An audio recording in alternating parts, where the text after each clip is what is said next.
All set, Bruce, when you are, and Ted's coming in right now if you want to give him a minute. Okay, we'll give him a second to join in. There he is. Okay. Call the meeting to order. This is the Sutton School Committee on Monday, June 14th, 2021. Due to the current COVID-19 crisis pursuant to Governor Baker's March 12th, 2020, suspending certain provisions of the open meeting law, this meeting of the school committee is being held remotely via Zoom. To join the meeting, visit www.zoom.us/join and enter. The meeting ID is 891-9588-7156 and passcode 975073.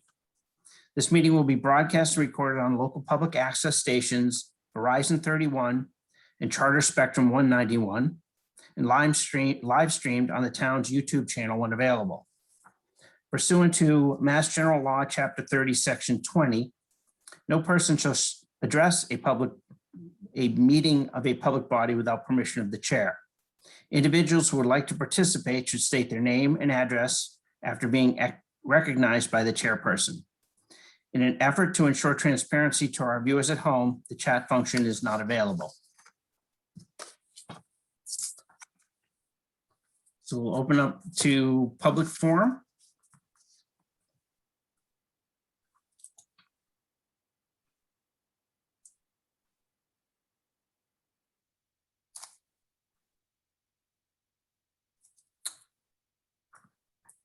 Seeing none, hearing none, we'll move to the first agenda item, the consent agenda, the minutes from June 7th, 2021. May I have a motion? I make a motion to approve the consent agenda as presented. Second. And we'll have discussion. We'll go around. This time we'll start with Pete. No questions for me on that. Okay. Nate? Nope, look good. I'm all set. Thank you. Ben? No questions from either. Thanks. And Paul? No questions. And I have no questions either. So we'll take a vote. Pete? Offside.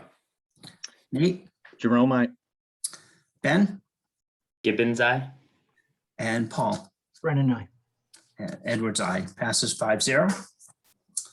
The next item on the agenda is a facilities update. Welcome, Roger Raymond. We always look forward to having you in and hearing what's going on. Well, thank you very much. Nice to see everybody. Yeah, I'll just give a quick update on everything that happened during the year, the best I can. I'll start with the wastewater treatment plant. Watermark is our operator of the plant, and they continue to be doing a very good job from what I can see.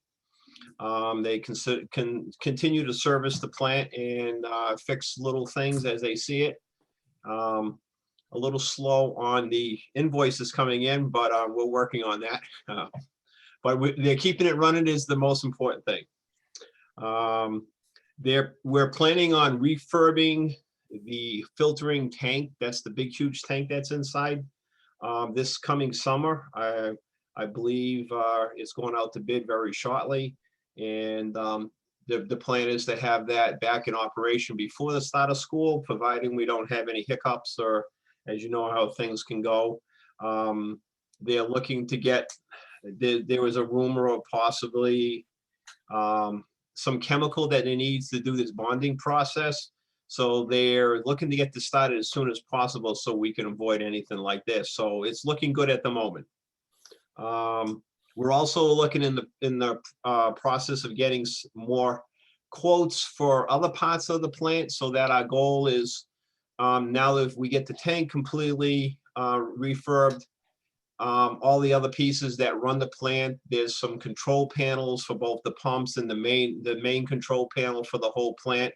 They're pretty much outdated, and there's no internet tie-in or anything. They have the old-fashioned auto dialer for an alarms. So we're looking to get that upgraded as well. And I'm in the process of asking these guys. They're actually getting the quotes now, and we'll be talking to Jim Smith about it shortly. The next thing is the Simonian Center. We're planning on replacing the gym floor, which is badly needed. We're working probably mid-July-ish is what we've been talking with the contractor right now to rip that whole floor up and put in a different floor.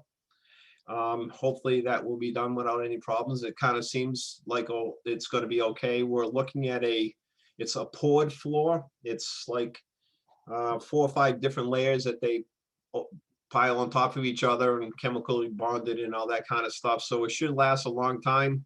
And the good thing about it is if in the future, 15, 16, whatever years from now, if we want to change the color or we want to put a new coat over it, you can just pour this stuff over the top of it.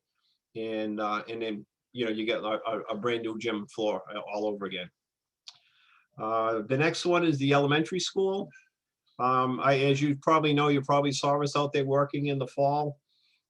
We put a perimeter drain along the interior walls in the courtyard to try to alleviate the water and the moisture in the ground going up against the building. And we tied that into a drain that was inside the courtyard. That seems to have worked. And we're hoping, as the humid weather comes in this summer, that we can avoid the mustiness that's we typically see on those walls where the sun doesn't get to very often. We also did a little bit of rearranging of the courtyard gardens out there, moved some shrubs around where we had access to some equipment inside there, tried to clean it up a little bit. And I don't know if some of you have heard that we're working with the PTO to possibly try to remove that hill that's in there and make it a more usable space for maybe classrooms or maybe little performances or whatever the case may be. Right now it's used, but it's used very sparingly. There's not a lot of people that go out there. I think the hill kind of distracts from it. So we're working with the PTO as a possibility of doing that. Whether or not we'll get started, we don't know. It's a lot of money to remove the hill. We also in the process of putting that drain on the inside of the courtyard. We had a water problem where the water would come into the library on the curved section, mainly because the ground is tapered towards the building, and when water runs down, it runs against the building, especially after a quick meltdown in the winter after a snowstorm. It all just goes right up against the building, and it's almost impossible to stop. So we put another perimeter drain along that whole wall and dug out the driveway a little bit and went underneath the driveway and tied that into another drain that was in the lawn in between the two buildings. And that seems to have worked pretty well. Because we did have that same scenario happen this past winter with a snowfall and then a quick meltdown. And we didn't see any water in the library floor that would come up through the wall on the very bottom by the registers. We also last year, when we went back to work from COVID-19, we painted almost the whole top floor of the elementary building. We've got 2 rooms left to do in the hallway, and we're hoping to at least get the 2 rooms done during this coming summer, if not even start working on the hallway. There's a lot of other things to get done, so time is of the essence, and we're not sure how much we can get done because all the guys instead of becoming painters this year will be off cleaning and stripping floors like they normally would do. So the manpower that I had available to do that last year is way different than I will for this coming summer. What else? Oh yeah, we're also scheduled to replace the library carpet this summer. And this has become a little challenging because to move the bookcases, which are full of books, we need to get them out of there so that people can get access to the floor and change out the carpet. So we're in the process of trying to set that up right now. And we have bids out there and we're waiting for one more to come in. At the high school, middle school, not too much is new. We constructed the dugouts for the baseball field. That was actually a different change of pace, so it was kind of good to get out there.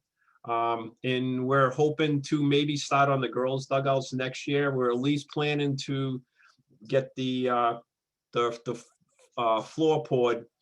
And we're gonna probably wait for the price of lumber to come down because it's just it's just too high to try to plan to get the lumber in there with the price, the way the prices are right now. And I think lastly, I'd like to just say a big thanks to whoever, if anybody is listening, or maybe somebody else will tell them, to the custodial staff and the maintenance guys, especially during the COVID. When this first hit, we were like the first people to come back into the building, and all of us had no idea what to expect. We didn't know if we were going to, nobody, it was so early in the process, nobody knew if they were going to contract this in school. Were we going to get it someplace, infect everybody else? But anyways, almost everybody came back to work when I called them. And that's when we started doing the painting, and we separated into a couple of groups in case things did happen. We wouldn't take out the entire staff, it would only be a small group. But, you know, it was kind of a good camaraderie type of thing. Everybody, I was a little nervous at first. We're wearing masks, we're painting. And you know, you're on top of each other at sometimes because you're painting close by. But as time went on, it got better and better, and you know, the guys did a great job. Some of these guys probably never really painted before, and after some tutelage, and I'm a little picky, they became really good painters, I must say. A lot better than I expected.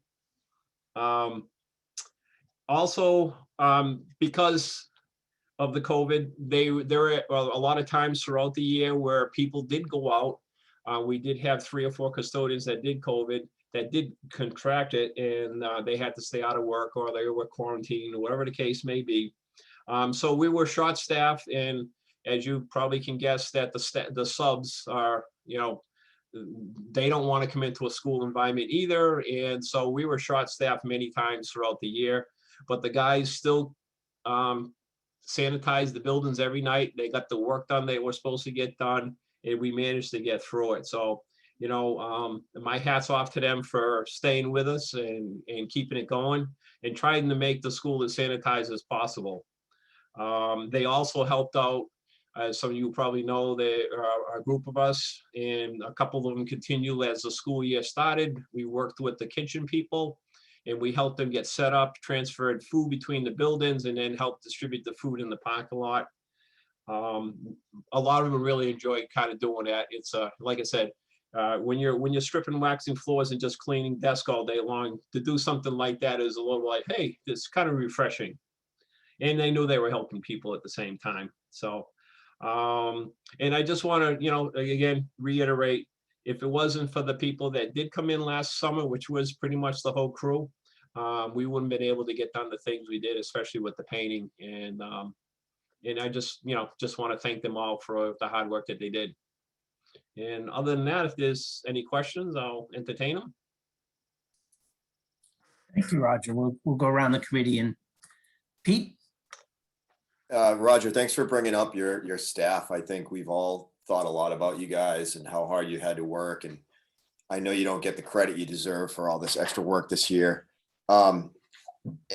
Just a couple of like real quick questions. How do you feel you are set up for staff? And I know you're just one guy, there's a lot on your shoulders. Are you in a position now where you have somebody you're kind of grooming a little bit? Should you get sick or retire or anything like that? Do you have anyone that you're kind of working in that direction? Makes me really nervous thinking about you not being there someday. Well, thank you. I'm not nervous of me thinking about not being there, but no, the Mr. Friend's laughing in the background here. But anyways, there's a couple guys that may be interested, but I don't think there's anybody on staff that's really will want to get involved like the way I've been involved. And I know there's one guy, he's going to be retiring a couple of years after me, so I'm not sure that would be a good fit either. But I'm showing the guys as I'm going along, especially lately, and then over the next coming year, more and more things. So when I am gone, we'll have a transitional period where we can help out, make sure people can carry on the building. I'm not sure that answers your question fully, but I've been talking with Roger. One of the things, when Roger decides that he is going to retire, that there will, I've asked Roger to be willing to do a transition, maybe come in, because it's not as easy as just turning over the keys, where, things happen throughout the year. Changes happen throughout the year, depending on the climate, getting the boiler started, getting the AC started. So Roger and I have talked about, having him work maybe part-time for the year after he retires to kind of help his replacement along. I think that's going to be vital. And I think Roger is interested in doing that. unless I hit the lottery. Me as well. Nate, Well, I know we probably got at least 20 years until either one of those things happen. So I'm At happy least, for that. yeah. No, as usual, Roger, we're really fortunate as a district. We've been in great hands with you and your staff, and year in and year out, it's been fantastic that you help maintain the facility and keep things moving. And especially this past year has just been a huge challenge, and it doesn't go unnoticed. All the work that your team did, making sure things were in place, things were cleaned to a level that, made everybody feel comfortable. And it's just tremendous the job you guys did, and really appreciate that. Thank you. Great. Well, thank you. Thank you. Ben, Yeah, I think every member of this committee will probably share the same sentiments, which is we probably would not have made it without you and your team this past year. And honestly, I think that might even be an understatement. I appreciate the updates. I know even having a dad who worked in facilities and construction, you don't know all the things that happen behind the scenes. And I know you haven't even begun to probably touch the surface of the things that you've done over the past year. So thanks. And especially, I'm glad that you brought up your crew as well, because, certainly it is more than a one-man team, despite the massive amount of effort that you put in for sure. So we appreciate all of their hard work as well. So thank you.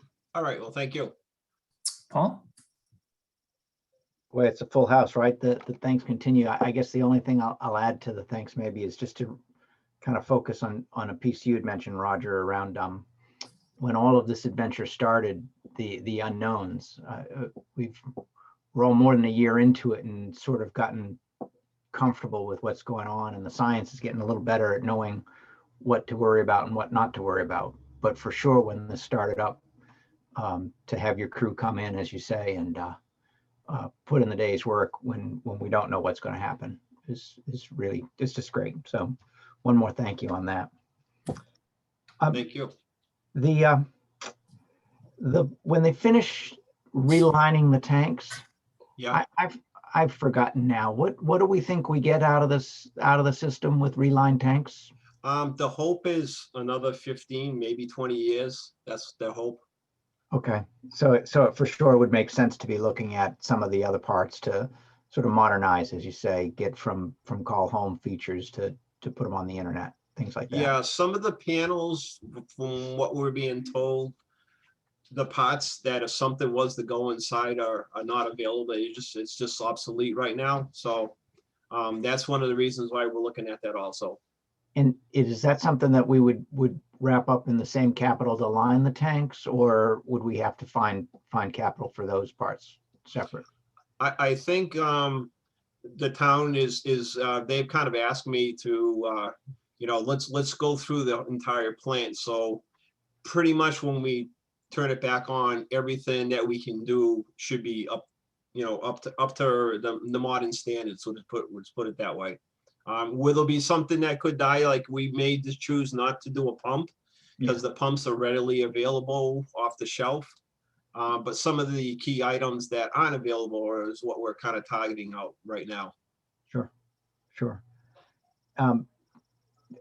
Chillers, all the chillers up on the roofs, no issues. Things seem to be a little bit more stable, or it seems like over the past couple of years, we've had some relatively significant repairs. And Yeah, the main chiller for the elementary school is looking to be replaced. I forgot to add that into the report here for elementary school, but that's looking to be replaced this year as well.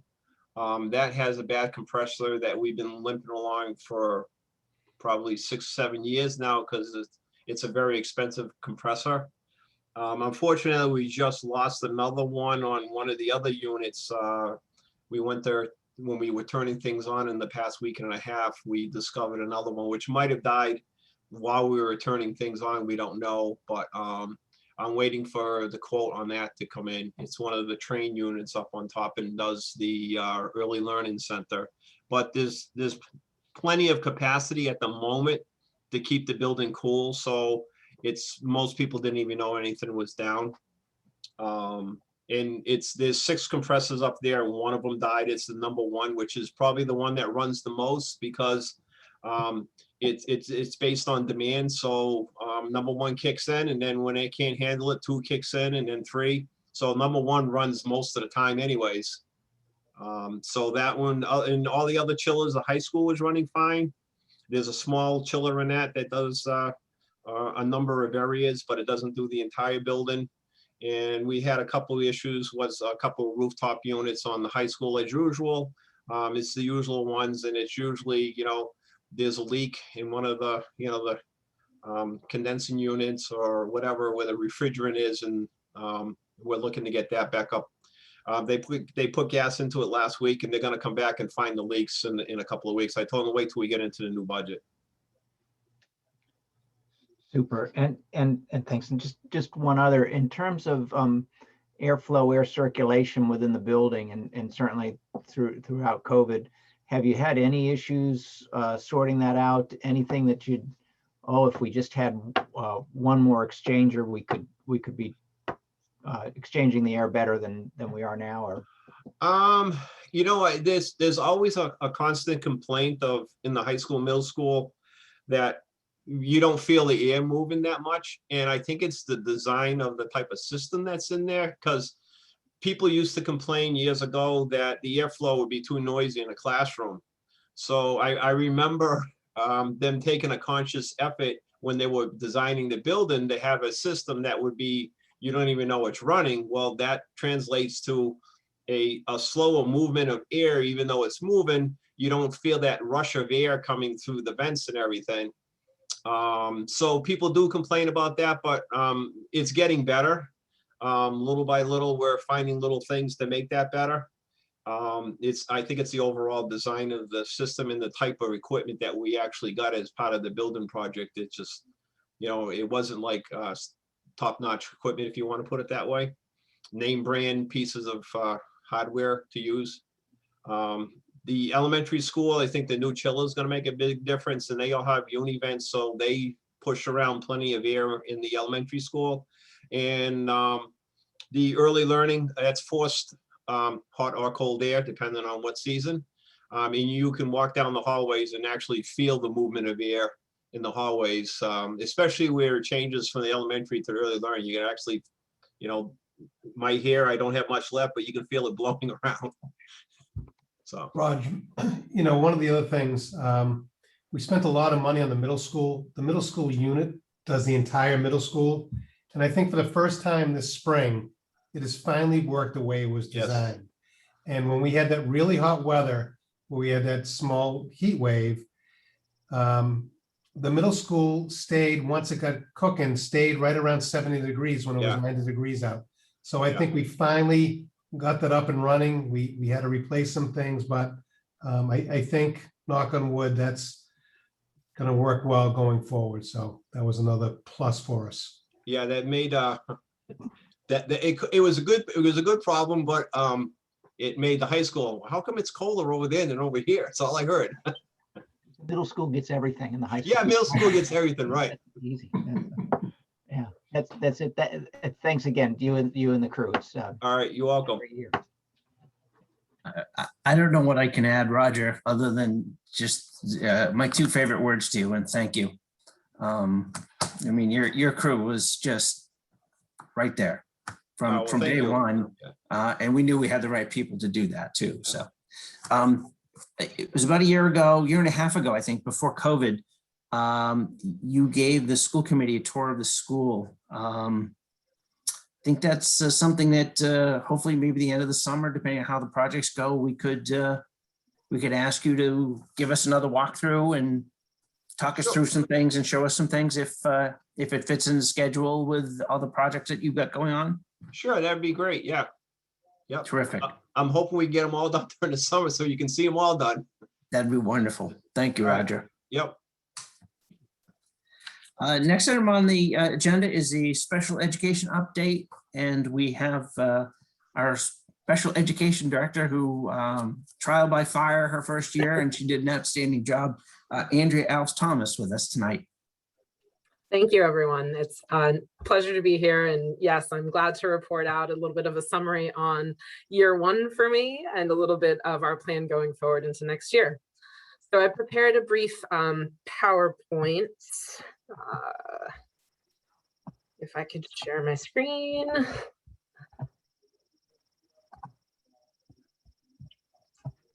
It doesn't seem to be working, but that's okay. I can walk you through it verbally. So perspective on year one. There we go. Now we're there. Okay. Facilitate our conversation. Put that into present mode. Okay. So the key words for this year, I think, were perseverance and dedication. And I want to start by also thanking all of the staff, from instructional aides, preschool teachers, special ed teachers, general ed teachers, administrators. Everyone has just been amazing. And I had a lot of opportunity to start by listening. I think that's always the good place to start about what's working. About wishes and desires and some thoughts on things that could be potentially improved. And I'm so grateful for the partnership with all of those people. Everyone has something to bring to the table. And I've learned a lot, and I hope a good opportunity to come up with a few things that we could refine. But the good news is that there's really good work being done for our students with disabilities. Which I'm so glad to see, and that is our greatest asset. So we are so fortunate as a district to have so many people who are so dedicated, who have been with the district for a very long time, which speaks to the community and speaks to the good work that is being done. And I'm so proud to join that. So I'm very happy to have been chosen to be here, and I hope to continue to lead the district with all those positive things and maybe make a few small improvements that could make things just a little bit better. But again, the assets are very positive, and I'm just so grateful. So I'm happy to share with you some of those findings and some of the things that we can do, just little tweaks. So to start with some data, this year we have a total of 262 students on IEPs. 16 of those are out of district. And during hybrid time, we had most students in person 4 days a week. For our preschool students, they were in 5 days a week. We also accomplished moving to an electronic system for the signature of IEPs and progress notes, which we just completed our last round of progress notes that were completely electronic. So hopefully that makes it easier for families to access, having a little bit more data at their fingertips. And we were happy to get that done and made it a little easier for staff as well to complete. For this summer, just a little piece of data for our extended school year program. We'll be seeing 51 students in person for the full day program, which will run July 6th through August 6th, from 8 to 11, or for some of our older students until 1. So there are 51 students coming to that full program, and we'll have about another 50 students in walk-in services. So for related services such as occupational therapy, physical therapy, speech and reading, or discrete math tutoring or discrete ELA tutoring. So some preschool updates, some data on this year. We had 14 referrals for students, and of those, 8 students were eligible for preschool programming. There are 2 meetings that remain. We had 4 students move in with already existing IEPs. So our total enrollment for students with disabilities only is 29.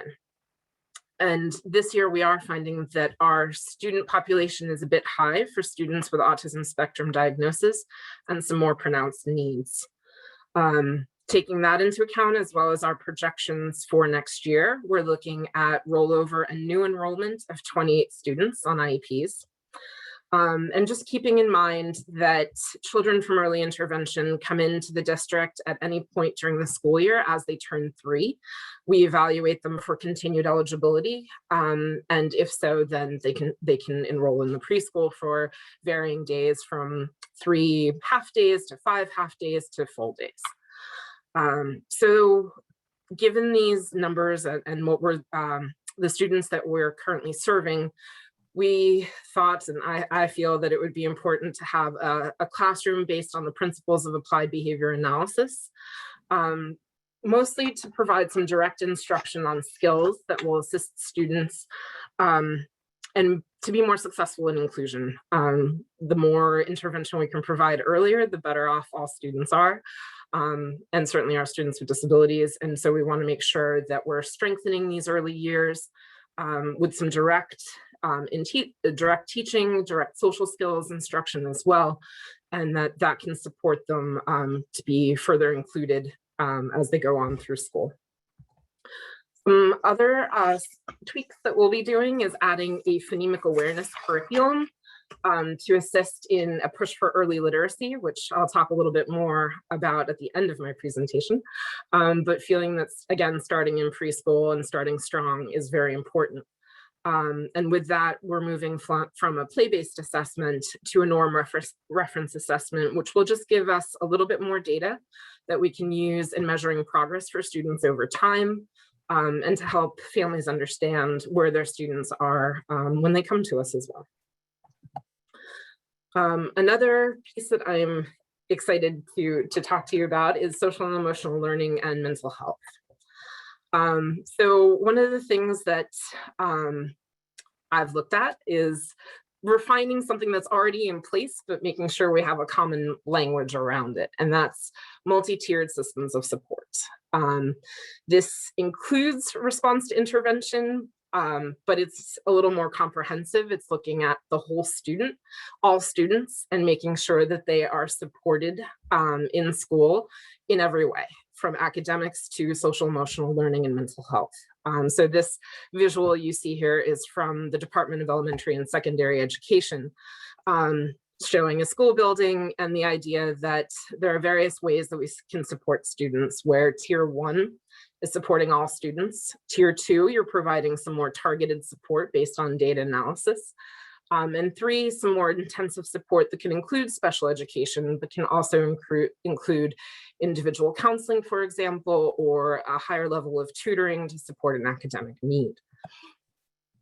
So what we're looking at is to improve the understanding and, again, a unified language throughout the district of what multi-tiered systems of support are, and making sure that we're using good data to determine students' needs. But we're also looking to their social emotional needs as well as academics, which is solidly in place, and just improving this a little bit. And part of that is looking at universal design for learning, which is one of the building blocks of MTSS, as it's abbreviated. So universal design for learning is also just another framework that we'd like to coach a little bit on to give us that universal language. So there are things, these are best practices. It's also a framework for reducing barriers for all students, as well as students with disabilities, to make sure that everyone learns differently, and this supports the way that different people access learning. And so reducing some barriers to learning when you're designing a lesson, making sure that you're activating background knowledge, that you're providing ways for students to access things visually as well as auditorily. And these are best practices that are definitely already in place throughout the district. But we'll also, in learning more about universal design, can give people more tools for their toolbox, as well as, again, having that common language that we can talk about when we're talking about lessons and best practices for students. So with all that framework, in early spring, we applied to become part of a Department of Elementary and Secondary Education Academy for MTSS, Multi-Tiered Systems of Support. And in specific, this one focuses on social emotional learning and mental health. And I'm excited that we were accepted into this program. It is a 3-year free initiative of support to the district. So working with one of the department's partners who specialize in social emotional learning and mental health. This 3-year academy will support us to, in the year 1, we'll be looking at what our resources already are, making sure that we resource map, look at students' needs in social, emotional, and mental health, and figuring out who are the people that we can rely on to do this work and what is the best way to do it. So year 1 is very much a planning year. Year 2, they'll continue to support us with professional development, fine-tuning any plans, understanding how we'll implement both social emotional learning curriculum or interventions, as well as mental health supports. And in year 3, they'll support us to make sure that whatever we've developed is sustainable. And that whether that be policies, protocols, ongoing training, just making sure that the system that we've built is solid and will be there to continue.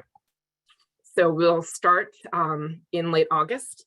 There is a fall institute that's about 3 days of potentially virtual, potentially offsite learning for a team that we develop. And that will be about 7 to 10 people from the district, from pre-K to 12, participating in these activities, working together to design and improve our systems. So there's monthly coaching, as I said, some ongoing professional development, and really supporting us and doing the work of building these supports internally.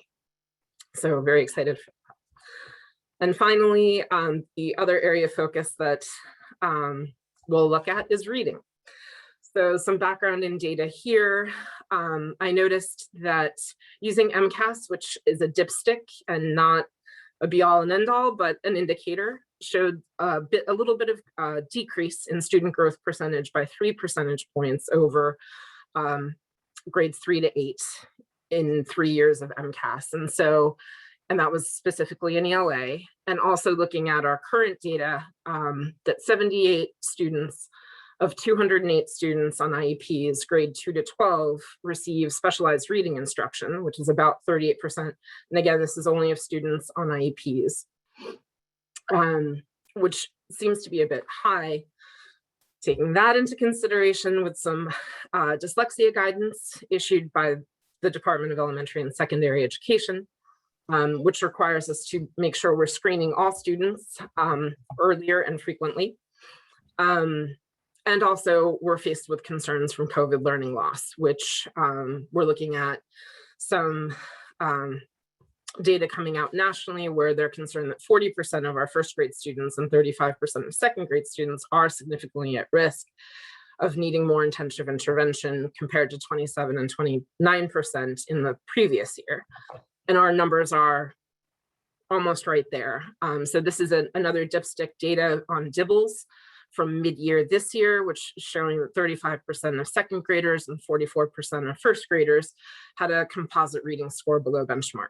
This is updated at end of year. I didn't have that data as they were just administered. I'm sure it increased, but this was just a dipstick measure from mid-year.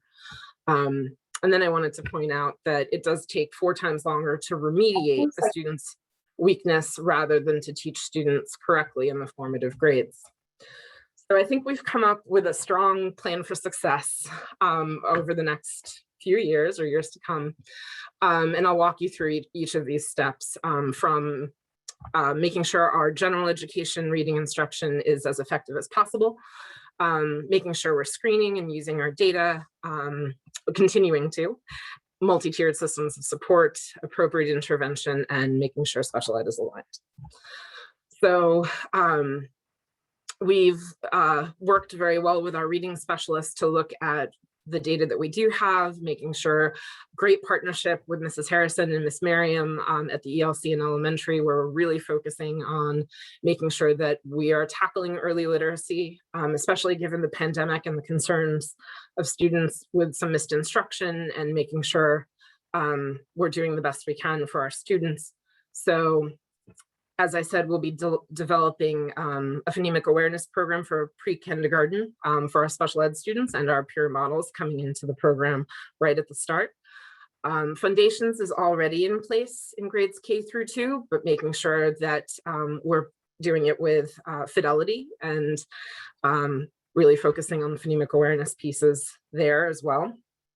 And we'll start some training, professional development on the science of reading, which I'm sure you've heard or seen an article here and there, is really becoming a focus nationally of understanding how we teach reading, how students learn, and that Sutton is aligning to those same conversations. So one of our reading specialists has gone through some extensive professional development to be a trainer, where she can also bring that learning starting in the early learning center and scaling up.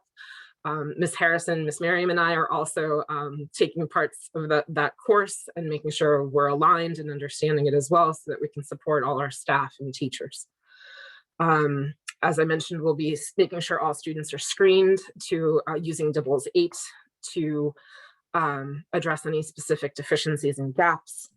And we're also changing the way we use the library special. So with the support of both reading specialists in the middle high school and the elementary, those reading specialists will support developing activities that during that library special will be more literacy based. So not just reading a book and picking out a book, but having small group practice in reading, reinforcing instruction, breaking down sounds, making sure that everything we do is aligned and will support really making sure literacy is as strong as can be. This is just another little description on the science of reading. As I said, we're building on all of the great research that has been done and making sure that we're communicating that to all staff and just staying current. So looking at explicit, systematic, and sequential reading instruction in all reading components, not just from being able to decode a word, but to fully understanding a passage and having strong comprehension. We'll do that with professional development. We'll also make sure we're looking at curriculum, not to change it necessarily, but making sure we're using the best parts of it and providing the best skills for our students, and ensuring that, again, these strategies are consistent with different approaches to reading. This visual is just to give you an understanding of how that sort of breaks down. So we have students that reading may be effortless or relatively easy with good instruction, and that's your 35-40%, that top ladder. Next, we're looking at 40 to 50% where it requires a little bit more explicit instruction, and 10 to 15% of students who might have dyslexia or other learning disabilities, where it really has to be much more explicit and systematic. And those are the students that we are tackling now with that 38% of direct reading instruction. For our screening, we will use DIBELS 8 to screen all students. We'll use other assessments if we find that that reveals that a student is struggling in any particular area. We'll continue to analyze data, which teams already do, but making sure it's on a regular basis. We're ensuring progress. And if we do see an issue, that we're making sure we address that in a more timely manner. Using multi-tiered systems of support, again, through that data-driven process in each area. So supporting all, supporting some, and supporting those needing the most intervention. A data cycle could look like using data gathered from the DIBELS, for example, for grouping, coming up with an intervention that we think either small group reading or really focusing on phonics or focusing on and decoding or focusing on comprehension for those 6 to 8 weeks, looking at data again. If we're finding progress, we continue, or figuring out what needs to change, and potentially moving students among those tiers. So part of what we need to do that is to increase our reading specialist allocation from currently 1.6 to 2.0. That will support both with consultation to teachers in the various reading interventions, will support with looking at data, as well as making sure that students are receiving, those who do need that highest level of service are really receiving targeted interventions that are appropriate to make sure they make progress. This year, we've also added a reading teacher who will support direct instruction in special education and regular education by providing response to intervention in the elementary school. Again, this is a 1-year position where we'll hire a long-term substitute teacher to cover a classroom paid through the ESSER II grant, to make sure that we, again, are providing the most intensive support coming out of the pandemic this year, as well as making sure that all students are getting what they need and really making progress. Step 5 for our special education alignments. We're expanding our training modalities. I know we've mentioned Wilson at other points in time, but making sure again that teachers have tools in their toolbox for when things might not be going quite as planned. Wilson is not for everyone. Some students need a more visual system of learning, which is Linda Mood Bell as an example. Orton Gillingham is very similar to Wilson, but again, might just be a different way of presenting something to a student. So using our professional development opportunities to train special education staff in those different modalities as well. We're ensuring that although this is largely already in place, we make sure that special education is a second dose of instruction. So they're not, a student is not pulled out of a content class of ELA and math, especially in elementary school, to make sure that they're previewing and reviewing the special education as a best practice, again, to strengthen that instruction. And we'll continue to review lessons and data on a grade level.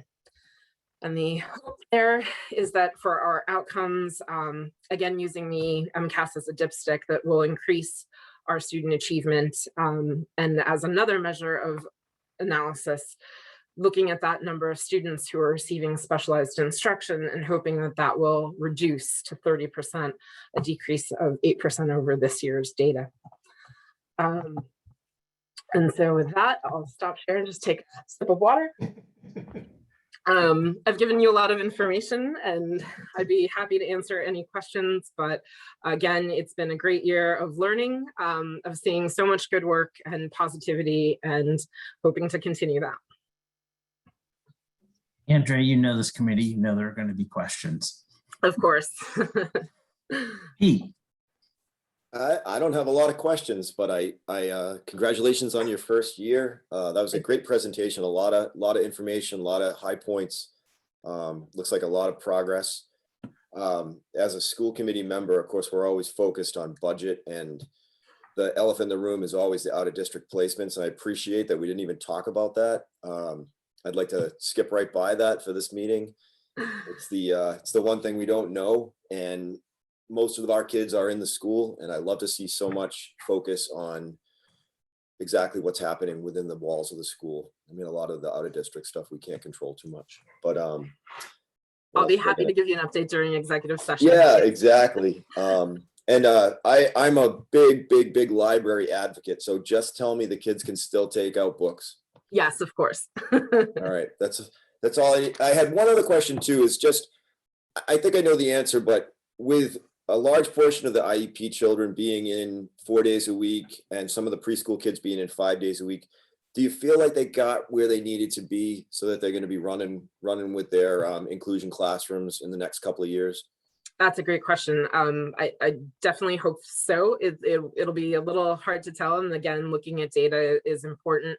But I am very impressed on how staff made sure that either through Zoom for some students who couldn't come in, or in person, they really did a nice job in my observation of making sure students were reaching that contact and grade level work and really high expectations. So definitely hope so. Excellent. Thank you so much for being here. Of course. Hey, Yeah, again, like Pete, congrats on the first year. It's great, and you are a huge help. Excellent presentation, very informative, a lot of information to look at, and it just reinforces my view that I think our district's in great hands, and really appreciate all that you're adding. Thank you. Thank you.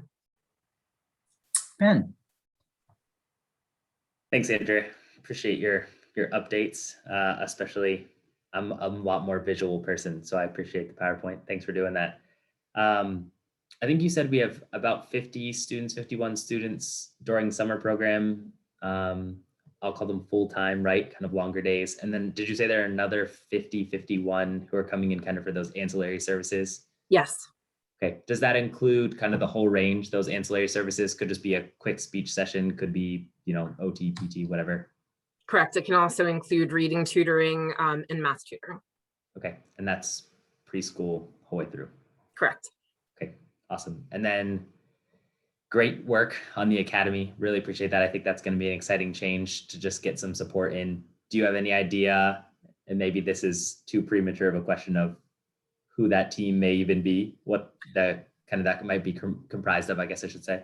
Sure. Yes, we're definitely looking at starting with the inclusion of our clinical staff. So guidance counselors, adjustment counselors, an administrator from probably each grade. And then we'll look at what teachers make sense. They'd also like to have direct classroom teachers involved. And it is a lot of work, so we want to make sure it's targeted and no one's overwhelmed. But that's a start of the team. Okay, awesome. Thank you. That's it for me. Paul. No surprise, right? Thanks again. It keeps coming around, but it's great to have you on board. And Thank you.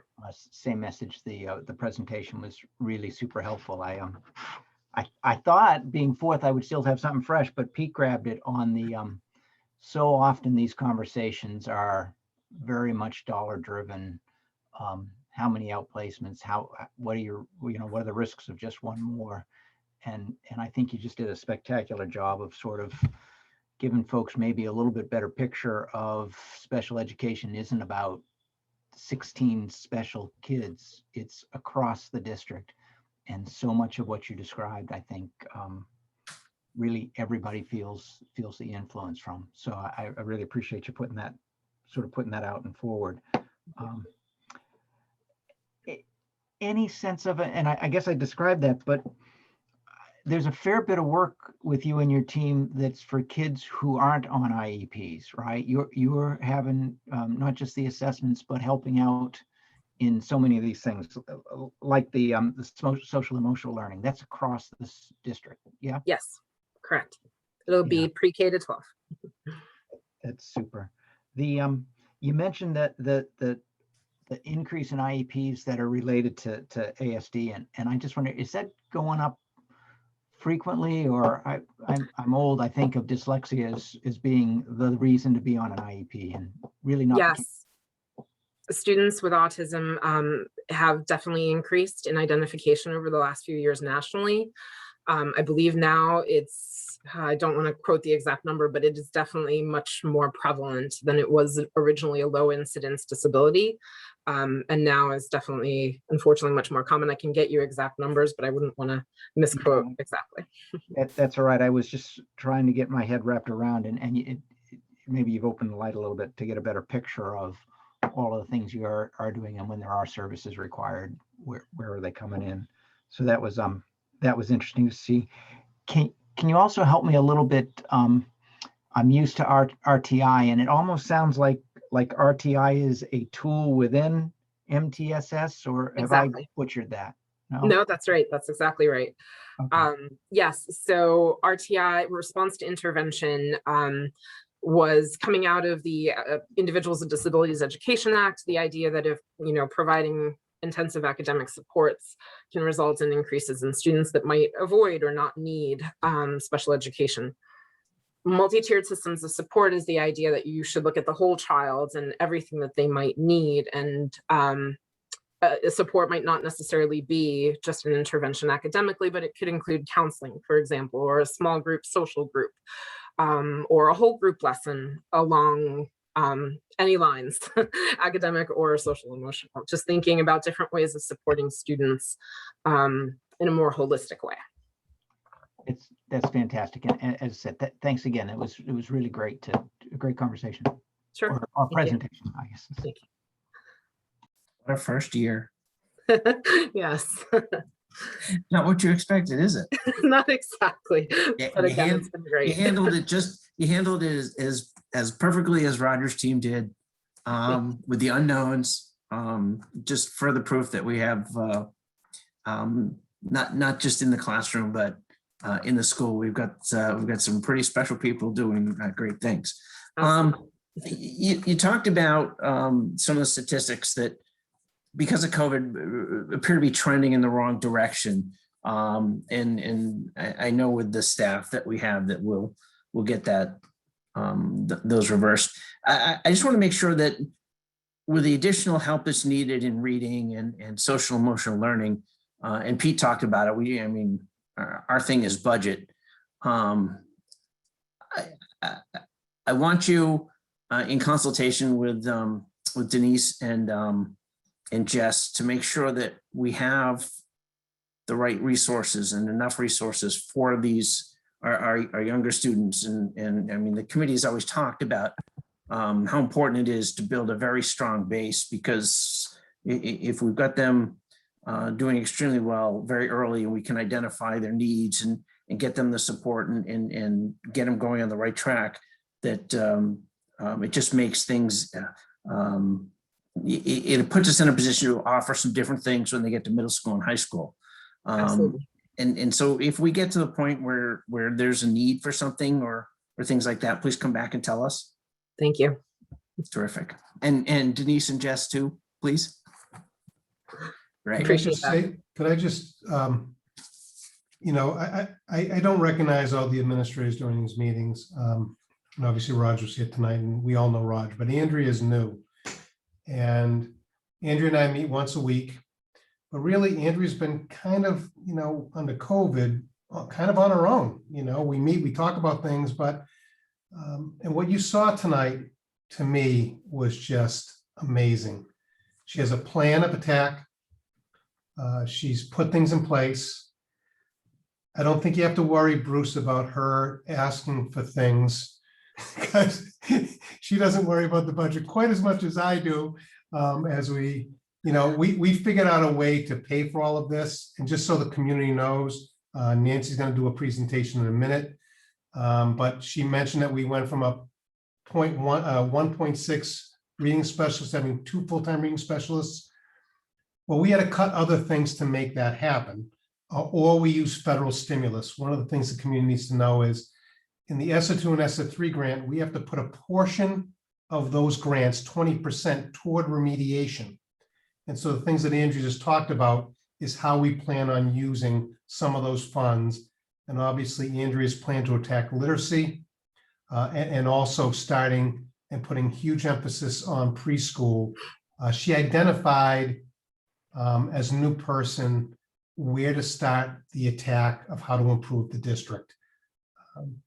So the great thing for Sutton is I think you have a cornerstone piece as our new special ed director. Hopefully Andrea is going to stay for a decade or more. But she has really done a fabulous job for us. So I just want to thank Andrea for coming in during COVID-19 and doing such a fabulous job for us. So thank you, Andrea. Thank you. It's been a pleasure. Terrific. Next item on the agenda is the discussion and approval of the FY22 budget. And we have Nancy Kaniski, the business director, with us. Hello. All right, so I'm going to go over how the FY22 budget gap was closed out. So on February 8th, the committee approved the budget for $19,239,568. At that point in time, there was a budget gap of $305,514. Since then, we have had an additional increase to the budget for $110,513.87, which gave us a new budget gap of $416,027.87. So the budget increase of the $110,513, I'm going to go over what that consists of. That consists of an increase in personnel of 61,000, which is a 1 full-time preschool teacher, a .40 reading specialist that's spread across the district that Andrea discussed in her presentation, a 1 full-time reading teacher in the early learning center in elementary school that Andrea addressed, and lanes and step changes for our employees, for our teachers. This figure also includes savings from new hires, retirements, and we are not having a replacement for our .80 FTE job coach in special education. Another increase is 5,000 for increases to software, and 132,000 increase to our audit district tuitions, which Andrea will cover in more detail in executive session. And then for savings, we had $46,000 of savings in supplies, which consist of high school textbooks, copy paper, general supplies, and athletics. We had $34,000 savings from facilities, which is a mix of custodial and building supplies and materials. And we had $8,000 savings in transportation, as the transportation bid came in lower than forecasted. We had hoped to have 1 less bus run, but this wasn't possible in the early learning center and elementary school due to the number of responses we received in the survey that was sent out to the families that will be taking the bus next year. So now I would like to go over how we're covering that budget gap with our revenue and allocations.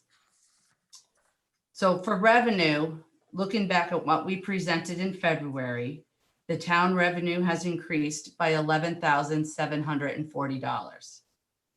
The rest will be made up with our allocations. First is the ESSER 3 that was added to the budget for $212,248.56. This will be written over the summer. But as Ted said, 20% of this will go towards remediation. Our circuit breaker was increased by $205,333. This was due to our out-of-district tuitions and other claimable special education expenses that were increased, which increased our claim for fiscal year 22. The 240 and the Title I grant was increased to a preliminary amount, which is more than what was approved in the budget. The 240 grant was increased by $19,330, and the Title I grant was increased by $607. Our aftercare and preschool revolving accounts were increased due to increased enrollment. Aftercare was increased to $64,000 and preschool was increased by $7,000. We were able to lower our school choice allocation by $93,464 due to the adjustments in the stimulus funds that we received in circuit breaker. In ESSER 2, we decreased by $10,767.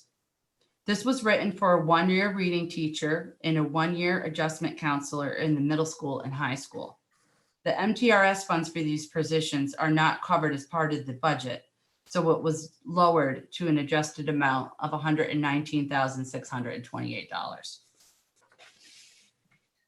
In your packet, you'll find revolving forecasted for school choice and circuit breaker for fiscal year 2024. School choice is forecasted with us rolling over $650,000 for fiscal year 22 for the fiscal year 21's budget.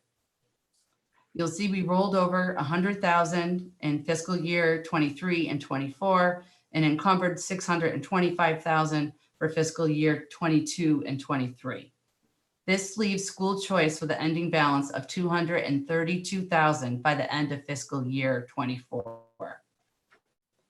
Circuit breaker, you'll see that has the extraordinary relief that we received this year for $168,355 and closing this year with $596,000 for our out-of-district tuitions.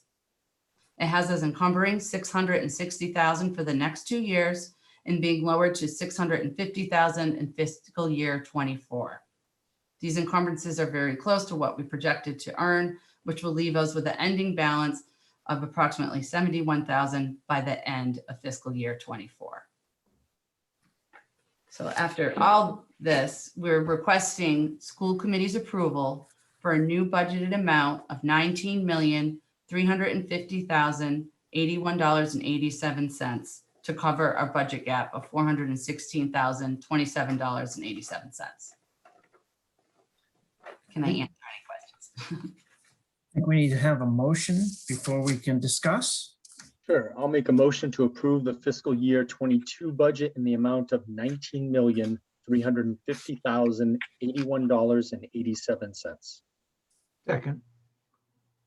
Okay. Pete,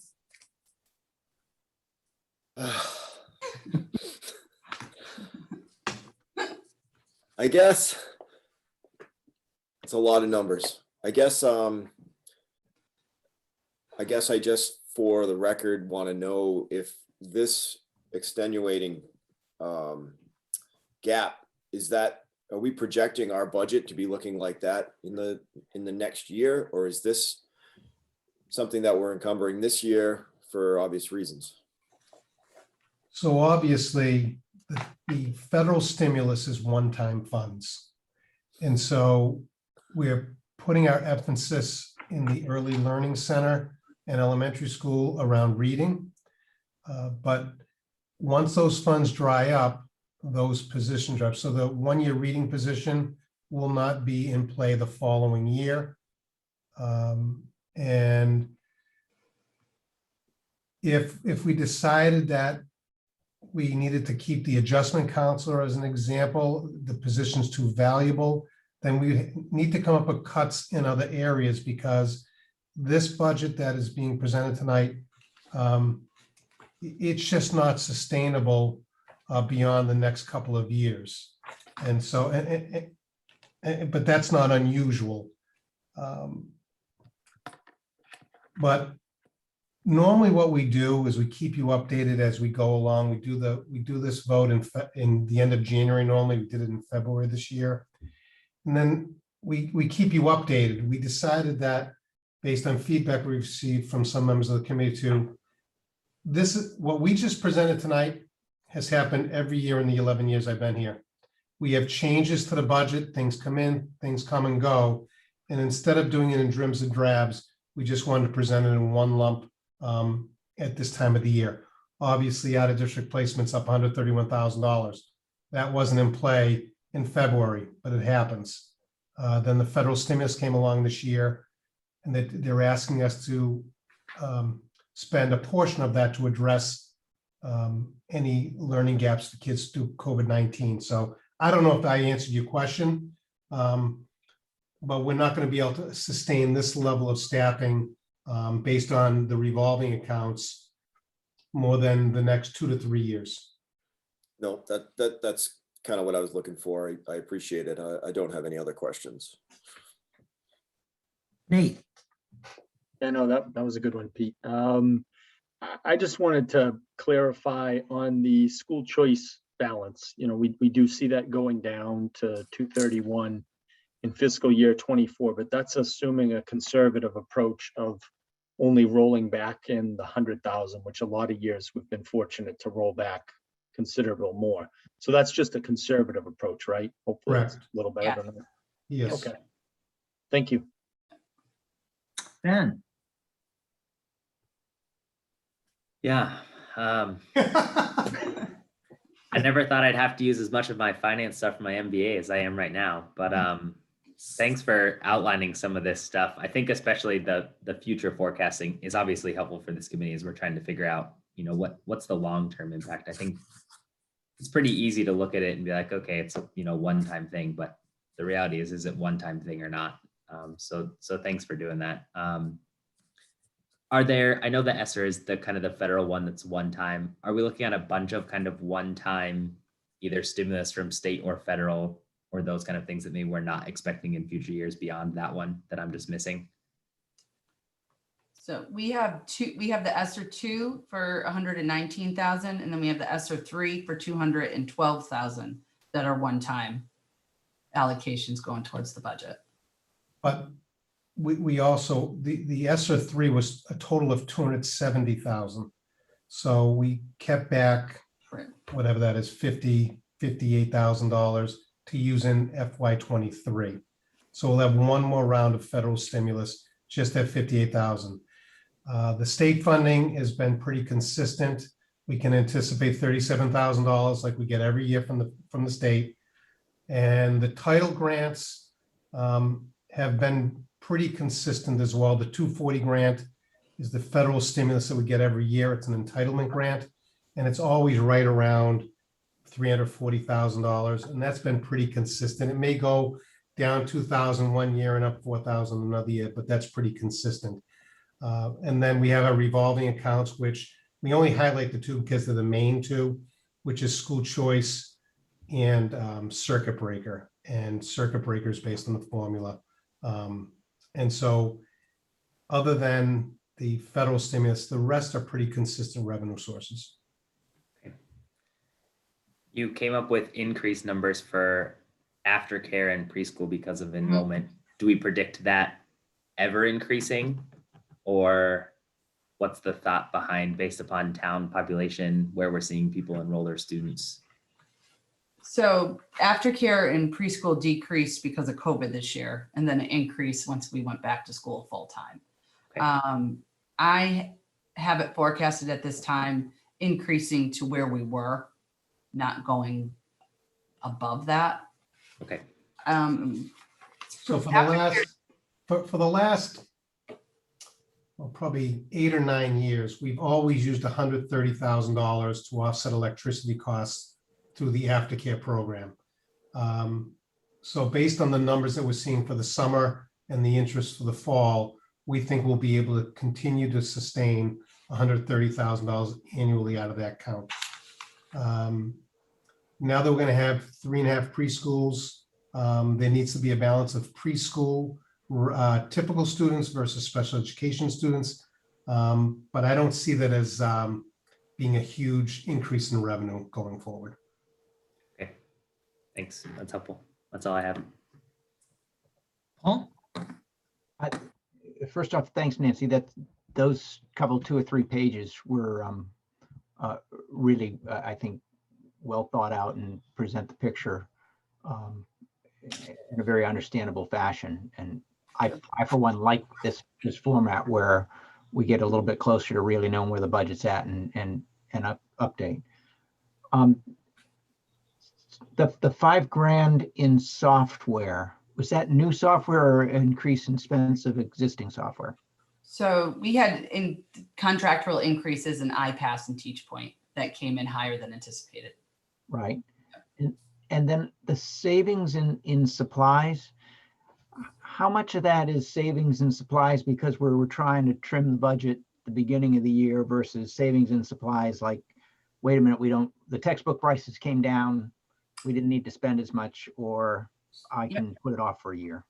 So copy paper, because we didn't use much copy paper this year, we're not going to need to order any next year. So that copy paper is the savings.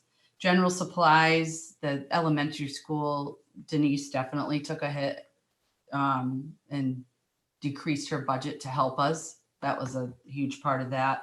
Athletics, we decreased football and athletics, and we'll be taking those funds from gifts and donations because we have a balance in there. So we're able to do that for next year. So a lot of these are one-time things.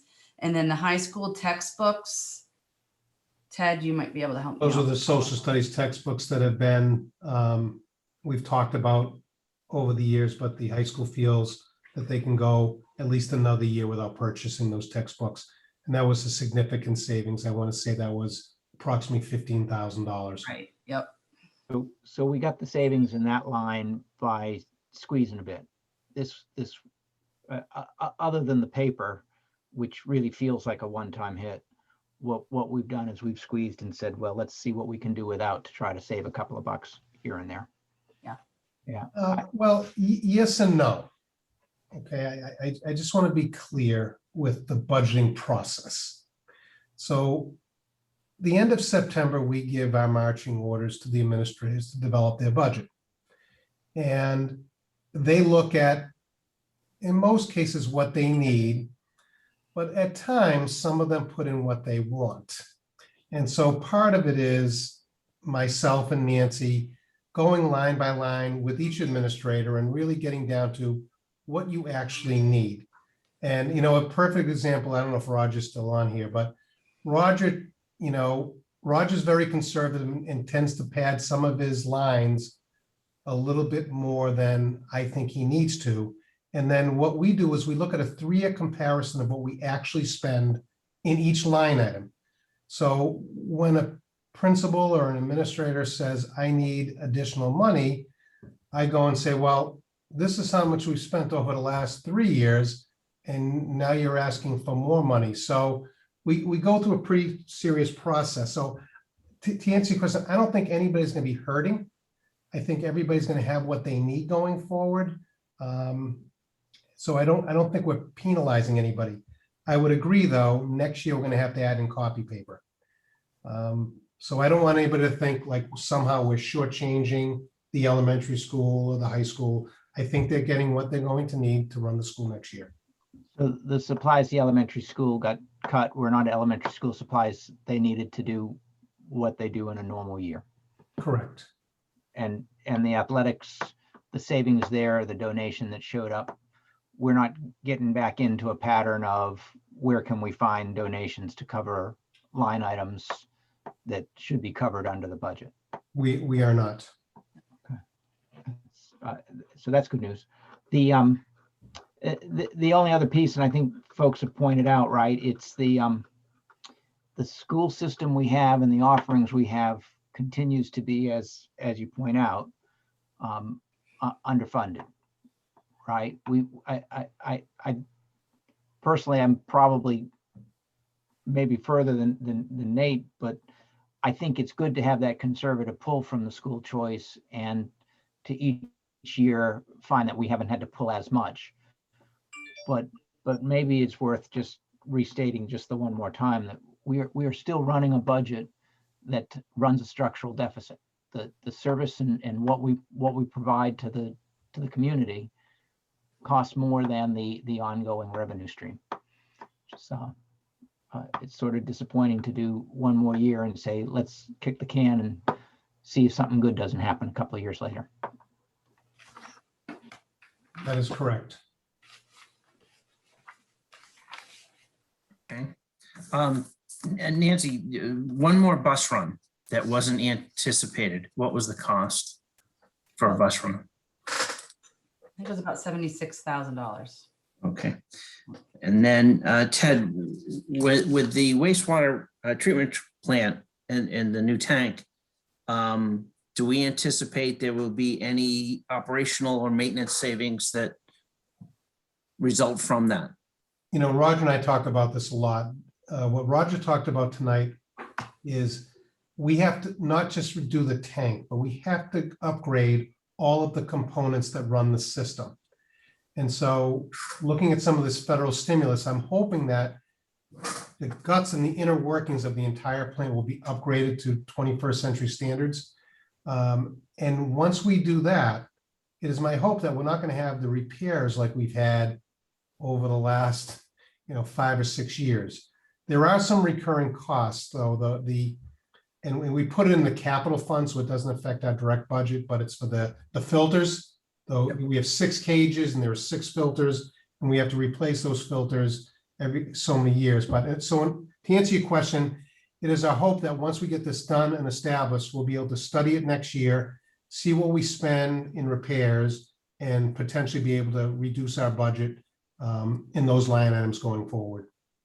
Was there any discussion of operational efficiencies that are coming out of these changes? I would assume with improved technology and monitoring that there should be some savings. And then the second part is, will we need whitewater on site as often?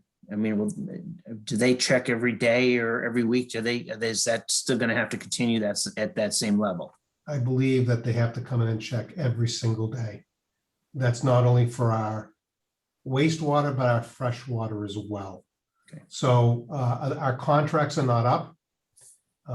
So we can report out to the committee once this is all put in place to see if there are any changes in the procedures of monitoring this system. Because you're right.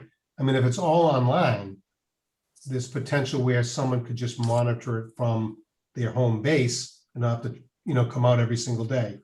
But once I find that, I'll update the committee. Okay, terrific. I'll take a look. If anybody's got any more questions, just raise your hands. Seeing none, I guess it's, we have a motion and a second. Time for a vote. Pete, Aye. Nate, Jerome, I. Ben, Gibbons, aye. Paul, Brennan, I. and Edwards, aye. Passes 5-0. Thank you, Nancy. Next item is to present the 2021-22 notice of school committee meetings. Mr. Friend. So we're just providing this as for the school committee members, just to make them aware. This is our schedule that we've had for the past many years. And so the first Monday of every month is always the standard meeting. And then the second meeting of every month is each year is always optional, although we tend to have many of those meetings. The public hearing will be January 24th. That's when the school committee holds a public hearing to vote the 2023 budget. And we don't know when the annual town meeting is at this point. So this is just an FYI to the committee. And we will post this. I don't need an approval. We'll post this on your portion of our district webpage. Thank you. You'll submit that to the town, so they post there also, or? I don't know exactly what Di does with it after that, but I'm sure she'll get that over to Laura, so she'll have it available. Somehow we got to post 24 or 48 or 72. I don't know what it is. Oh, yes, Superintendent, we always have to post it. We have to post 48 hours prior to any meeting. and Ted, might as well roll right into your update. I want to report that I need to go back to regular meetings because people feel they can just email you or text you nonstop during these meetings, and it's very distracting as my phone keeps beeping. I did present last week. I really don't have much else to add other than I do want to thank the staff. I want to thank the students and the families, and I certainly want to thank the entire community for coming together during COVID-19. I think the town did a fabulous job, and I believe that we are all looking forward to the day where we're not bringing masks into school and it's in our rearview mirror. So I want to thank everybody. I do have just a couple of things that need to be addressed in executive session for negotiations. But again, thank you, everybody, for a great year. Terrific. We'll do new business, agenda items, and action items. Pete. Yeah, I agree. A great year for what it was. You know, awesome job, everybody involved in the entire school system, bus drivers, cafeteria workers, custodians, teachers, parents. It's quite a year. I agree that we should start having our meetings in person. Just it's time. It's time. Everybody, I think's vaccinated in this group. Tick season, check your little kids for ticks, spay and neuter your pets, and have a great summer. Pete, just so you know, we would have had this live tonight, but the town hall was already being used. Otherwise, we would have been at the town hall. Nate. Yeah, just as everybody said, tremendous appreciation for the whole district really coming together on this one. Everybody contributed, and it really helped get us best position we could, considering everything. So again, heartfelt thank you. Yeah, I hope everybody has a great summer. Thank you. Ben. Yeah, nothing different for me other than, I guess, repetitively saying the same things as Nate and Peter, which was just thanks. You know, it's been a year. I don't think anyone could have ever predicted what would have happened. I know just being in the school for 5 minutes a day, dropping off our daughter for preschool, it certainly takes a village. So thanks for everyone for everything. I mean, I couldn't even begin to express how much you put into just making a day work, especially over the past year. So, Paul? Is the school year almost over? Is it? I think so. I thought this year was never ending. I thought this was going to be Groundhog. Thanks so much. Right. I mean, I got to believe more than the vast majority of the districts. This school district is just such a part of the community. Not just taking care of the kids, the food service, the facility up and running. We get to see the administrators here, but boy, the number of people and staff that fall right behind and kept things going. So just spectacular. So yeah, thanks very much on that. The same deal. Have a great summer. Next year is going to be awesome in the building. It's going to be great. Terrific. Yeah, really, you know, the two best words in the world. Thank you.